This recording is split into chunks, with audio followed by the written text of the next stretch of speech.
BRS working president KTR మరికాసేపట్లో ACB విచారణకు formula E car race కు సంబంధించి విచారణకు హాజరు కాబోతున్నారు. ఈ అంశానికి సంబంధించిన పూర్తి అప్డేట్స్ మా తెలంగాణ బ్యూరో ఇన్ఛార్జ్ నవీన్ అడిగి తెలుసుకుందాం.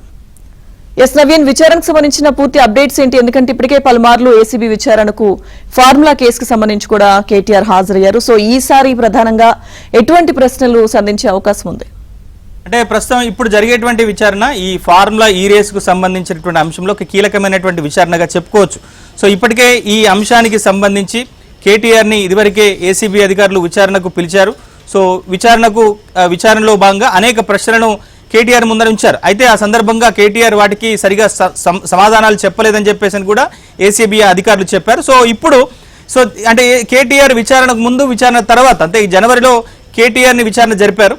సో ఆ తర్వాత ఈ కేసుకు సంబంధించి గత ప్రభుత్వంలో పురపాలక శాఖ ముఖ్య కార్యదర్శిగా పనిచేసినటువంటి అరవింద్ కుమార్, సో అరవింద్ కుమారే డబ్బులను దాదాపుగా 55,47,00,000 రూపాయలను ఈ ప్రమోటర్స్ అంటే ఎవరైతే ఈ రేస్ సంస్థ నిర్వహించిందో సో FEO సో ఫార్ములా ఈ రేస్ కు సంబంధించిన ఆర్గనైజేషన్ ఖాతాలో వేశారు. సో దీనికి రకరకాల కారణాలు చెప్పారు. ఇది ప్రభుత్వ నిబంధనలను ఉల్లంఘించడం, కేబినెట్ నిర్ణయం లేకుండా, లేదా business rules secretariat business rules పాటించకుండా, లేదా ఒక ప్రైవేటు సంస్థకు ప్రభుత్వ ధనాన్ని రిజర్వ్ బ్యాంక్ ఆఫ్ ఇండియా అనుమతి లేకుండా నిధులు చెల్లించడం, అది కూడా డాలర్ల రూపంలో చెల్లించడం, ఇంకా రకరకాల కారణాల నేపథ్యంలో అభియోగాల నేపథ్యంలో కేటీఆర్ మీద కేసును నమోదు చేశారు. సో ఈ కేసులో కేటీఆర్ A1 గా ఉన్నారు. సో కేటీఆర్ తో పాటుగా సో గత ప్రభుత్వంలో పురపాలక శాఖ ముఖ్య కార్యదర్శిగా పనిచేసినటువంటి అరవింద్ కుమార్, అలానే BLN రెడ్డి HMDAకి సంబంధించినటువంటి ఒక చీఫ్ ఇంజనీర్ గా ఉన్నటువంటి BLN రెడ్డిని కూడా ఈ కేసులో వాళ్ళందరినీ కూడా A3గా చేర్చినటువంటి పరిస్థితి. సో మొత్తం మీద ఈ కేసు అంటే ఇప్పటికే తెలంగాణలో రాజకీయం ఏ రకంగా వేడెక్కుతుందో మనం చూస్తున్నాం. సో విచారణల పేరిట బీఆర్ఎస్ పార్టీకి సంబంధించిన ముఖ్య నేతలు కేసీఆర్ నుంచి మొదలు హరీష్ రావు, అలానే ఇప్పుడు కేటీఆర్ వంతైంది. సో దీన్ని గత ప్రభుత్వంలో ఏ రకంగా అవినీతి జరిగింది, 10 ఏళ్ల పాటు ప్రజలను ఏ విధంగా గత ప్రభుత్వం దోచుకుతుందనేటువంటి అంశాన్ని ఇటు కాంగ్రెస్ పార్టీ ప్రధానంగా ప్రస్తావిస్తూ వస్తుంది. సో రకరకాల కేసుల రూపంలో వీళ్ళందరినీ కూడా విచారణలకు పిలుస్తోంది. మనం చూసాం. సో గత ప్రభుత్వం మారగానే గొర్రెల కొనుగోలుకు సంబంధించిన అంశాన్ని తీసుకొచ్చారు. దాంట్లో గత ప్రభుత్వంలో పశుసంవర్ధక శాఖ మంత్రిగా పనిచేసినటువంటి తలసాని శ్రీనివాస్ యాదవ్, అలానే విద్యుత్ కొనుగోళ్లకు సంబంధించినటువంటి అంశంలో కేసీఆర్ తో పాటుగా ఇతర గత ప్రభుత్వంలో పనిచేసినటువంటి ఎలక్ట్రిసిటీ డిపార్ట్మెంట్కి సంబంధించినటువంటి ఉద్యోగులు కావచ్చు, లేదా ఆ శాఖకు సంబంధించిన మంత్రి, అలానే ఇరిగేషన్ సంబంధించి కాళేశ్వరం ప్రాజెక్టులో కేసీఆర్ హరీష్ రావుతో పాటుగా మిగతా ముఖ్య ఇంజనీర్లు కానీ మిగతా ఇతర వాళ్ళు, అలానే ఈ ఫార్ములా ఈ రేస్కు సంబంధించి కేటీఆర్. సో గత ప్రభుత్వంలో పనిచేసినటువంటి పెద్దల మీద కాంగ్రెస్ ప్రభుత్వం పనిగట్టుకొని కక్ష సాధింపు చర్యలు పాల్పడుతోందని చెప్పేసిన వైపు బీఆర్ఎస్ విమర్శలు చేస్తుంటే 10 ఏళ్ల పాటు ఏ విధంగా ప్రజాధనాన్ని దుర్వినియోగం చేశారు, కనీసం నిబంధనలు కూడా పాటించకుండా సో తమదే శాశ్వతమైనటువంటి అధికారం అని చెప్పుకుంటూ గత ప్రభుత్వ పెద్దలు ఏ విధంగా నిర్ణయాలు తీసుకొని ఆర్థిక విధ్వంసానికి పాల్పడ్డారనేటువంటి అంశాన్ని కాంగ్రెస్ పార్టీ ప్రధానంగా ప్రస్తావిస్తోంది. సో మొత్తం మీద బీఆర్ఎస్ పార్టీకి సంబంధించినటువంటి వర్కింగ్ ప్రెసిడెంట్ గా ఉన్నటువంటి కేటీఆర్ ను సో ఇవాళ ఏసీబీ అధికారులు రెండోసారి విచారణకు పిలుస్తున్నారు. సో ఈ ప్రస్తుతం మనం చూస్తున్న విజువల్స్ లో తెలంగాణ భవన్ లో ఒక భారీ సందడి వాతావరణం అయితే కొనసాగుతోంది.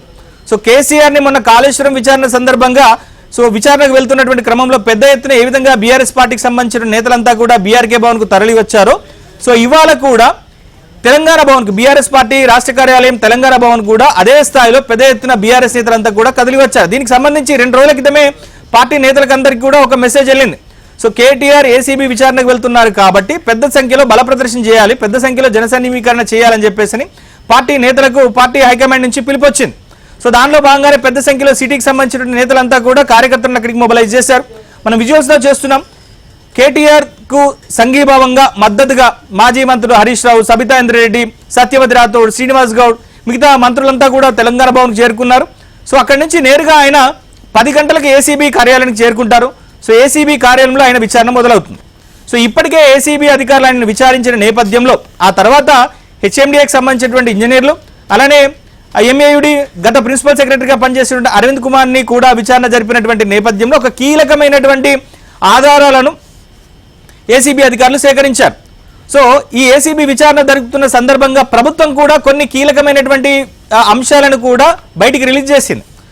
సో ఇది ఒక ఫార్ములా ఈ రేస్ పేరిట తెలంగాణలో 700 కోట్ల రూపాయలకు పైగా ఎలక్ట్రానిక్ కార్లను ఉత్పత్తి చేసే సంస్థల ద్వారా పెట్టుబడులు పెట్టించాము. ఇది కేవలము ఒక షో చేసేటువంటి ప్రోగ్రాం కాదు, ఇది తెలంగాణకు పెట్టుబడులు తీసుకొచ్చే ప్రోగ్రాం అని చెప్పి గత ప్రభుత్వం చెప్తూ వస్తుంది. అంటే గత ప్రభుత్వం తప్పు చేసిందని చెప్తుండగా సో దాన్ని కప్పిపుచ్చుకునేటువంటి ప్రయత్నాలు బీఆర్ఎస్ గవర్నమెంట్ గత ప్రభుత్వం చేస్తున్నటువంటి విమర్శలు కాంగ్రెస్ నుంచి వచ్చాయి. అంటే ఫార్ములా ఈ రేసు వల్ల దాదాపుగా 700 కోట్ల రూపాయలు పెట్టుబడులు తెలంగాణకు వచ్చాయని చెప్పేసి అని బీఆర్ఎస్ నేతలు చెప్తున్నారు. సో కానీ దీని వెనుక జరిగినటువంటి తతంగం ఇది అని చెప్పేసి కాంగ్రెస్ ప్రభుత్వం ఒక ప్రకటన రిలీజ్ చేసింది. సో ఎన్నికలకు ముందు ఏ విధంగా క్విడ్ ప్రోకో జరిగింది, ఈ ఫార్ములా ఈ రేస్ అనేటువంటిది ఫస్ట్ ఈ ఫార్ములా ఈ రేస్ నిర్వహించేది ఫార్ములా ఈ రేస్ ఆర్గనైజేషన్. సో దీనికి ప్రభుత్వం ఏంటంటే ఏర్పాట్లు చేస్తుంది, ట్రాక్ నిర్మించడం కానీ దానికి సంబంధించి ఫెసిలిటేషన్ అంతా కూడా చేస్తుంది. దానికి 12 కోట్ల రూపాయలు ఖర్చు అవుతుంది. అయితే ఈ FEO ఫార్ములా ఈ రేసును నిర్వహించడం కోసం ఒక ప్రమోటర్ని నియమించుకుంది. అంటే ప్రమోటర్ వచ్చారు. సో అది గ్రీన్ కో సంస్థకు సంబంధించినటువంటి యాజమాన్యమే ఈ ఏస్ నెక్స్ట్ జెన్ అనేటువంటి ఒక ప్రమోటర్గా చెప్తారు. సో ఈ ప్రమోటర్కి దాదాపుగా 55 కోట్ల 46 లక్షల రూపాయలను ప్రభుత్వం చెల్లించింది. సో ప్రభుత్వం ఎలా చెల్లిస్తుంది? ఏదైతే ఫార్ములా ఈ రేస్ నిర్వహిస్తున్నటువంటి సంస్థనే కదా వాళ్ళకి చెల్లించాల్సింది, మరి ప్రభుత్వం ఎందుకు చెల్లించింది అనేటువంటిది ఇక్కడ సమస్య. సో దీని మీద రకరకాల వాదనలు వస్తున్నాయి. ప్రభుత్వం చెప్తుంది ఇది పూర్తిగా ఉల్లంఘన, గత ప్రభుత్వం ఇక్కడ క్యాబినెట్ నిర్ణయం లేకుండా నిధులు మళ్లింపు చేసింది, నిధులు చెల్లించింది, ఇది తప్పు అని చెప్పేసి గత ప్రభుత్వం చెప్తుంది. కానీ ఇది తమ నిర్ణయం మంచిదే, కానీ కొంత బిజినెస్ రూల్స్ పాటించలేదు, దీనిలో ఎక్కడ కూడా మేము వైలేషన్ చేసింది లేదు, ఆ నిధులన్నీ కూడా ఫార్ములా ఈ రేస్ ఆర్గనైజేషన్లో ఉన్నాయి, వాటిని తీసుకురావడంలో ప్రభుత్వం చేతులు ఎత్తేసి అనవసరంగా ప్రతిపక్షం మీద బురద జల్లుతుందని చెప్పేసి బీఆర్ఎస్ నేతలు చెప్తున్నారు. సో మొత్తం ఇది ఈ ఎపిసోడ్లు అంతా అసలు ఏ విధంగా క్విడ్ ప్రోకో జరిగింది, దీని వెనుక అసలు జరిగినటువంటి తతంగం ఏంటని చెప్పేసి ప్రభుత్వం పూర్తిగా ఒక వివరాలతో కూడినటువంటి పేపర్స్ రిలీజ్ చేసింది. సో గ్రీన్ కో సంస్థ 44 కోట్ల రూపాయలు ఎన్నికల బాండ్ రూపంలో బీఆర్ఎస్కి ఇచ్చింది. ఫలితంగానే వాళ్లకు 54 కోట్ల రూపాయలు 55 కోట్ల రూపాయలని ప్రభుత్వం సో ఫార్ములా ఈ రేస్ రూపంలో చెల్లించింది అనేటువంటిది ప్రధాన ఆరోపణ. సో మొత్తం ఇది ఎట్లా ఉన్నప్పటికీ కూడా తెలంగాణలో ఈ కేసుల వల్ల రాజకీయం అయితే ఒకంత వేడెక్కినటువంటి పరిస్థితి అయితే ఉంది. పూర్తిగా బీఆర్ఎస్ పార్టీకి సంబంధించినటువంటి అగ్రనేత కేసీఆర్ దగ్గర నుంచి మొదలు పెడితే ఆ పార్టీ వర్కింగ్ ప్రెసిడెంట్, ఆ పార్టీలో కీలక మంత్రిగా ఉన్నటువంటి హరీష్ రావు వరకు అందరూ కూడా విచారణలు ఎదుర్కొంటున్నారు. సో ఇవాళ ఏం జరగబోతోంది, అసలు ఏసీబీ అధికారులు రెండోసారి విచారణలో కేటీఆర్ దగ్గర నుంచి ఎట్లాంటి సమాధానాలు రాబట్టబోతున్నారు, సో ఛార్జ్ షీట్ ఎప్పుడు వేయబోతున్నారు, సో ఈ కేసులను బీఆర్ఎస్ ఎట్లా రాజకీయంగా